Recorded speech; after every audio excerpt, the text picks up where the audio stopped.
Thank you very much, and thanks for having me along. The science of menu design. Where do menus start? Usually in your head, don't they? So they start with what you want to serve people, and then somehow you've got to get it on the blank page. Is that quite daunting? What do you put on that page, and how do you influence people to purchase what you would like them to purchase? I mean, should you have it as a landscape? Should it be portrait? Should it be one page? Should it be multiple pages? These are all the decisions you have to take in order to influence your customers. People are not rational. So when we come to design a menu, we tend to think very rationally. You know, it's a very serious topic, but that's not usually how we're wired, and certainly not how our customers are wired. Have you seen increasingly there are healthy vending machines around the place? The interesting study here was that people tend to walk up to the healthy vending machine, they contemplate the healthy items, and then they buy from the other vending machine, because they have almost given themselves a tick of approval, a virtuous goal fulfillment it's called. I've thought about the healthy option, doesn't mean I'll buy it, but I've thought about it.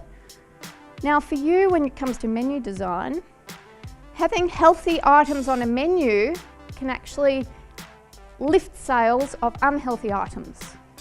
So how we construct a menu becomes very, very challenging, because people will tell you, oh, I definitely would come to your restaurant if it only had healthy items. You put them on there and sales of the other items increase. Fries have never been sold more.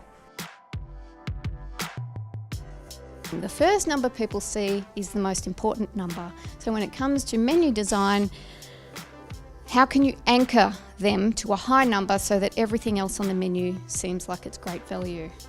And we'll talk a little bit more about that, but you'll see it in retail a lot. So why buy this Casper mattress at $9.95 when you can buy from us at only $7.50? So the principle of anchoring.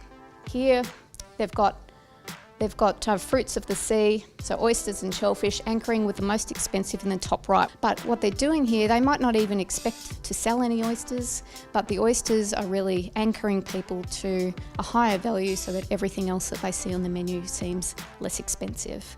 You'll often see lobster, crayfish on the menu for the same reason, because it anchors people to a high price. So $99 lobster, well, the $36, I was going to say steak, let's say pork, doesn't seem as expensive anymore. Now, have you heard about this study? So one cafe, soup of the day, $9.95, another cafe, soup of the day, $9.95. What's the difference? Dollar sign. Have you heard this one? Has it gone around the industry? So in this study, the cafe, well, which do you think sold more soup? The one on your left or the one on the right? Yes. Correct. The one without the dollar sign sold more product, because dollar signs trigger associations with money. It reminds us that we're spending. So don't carry dollar signs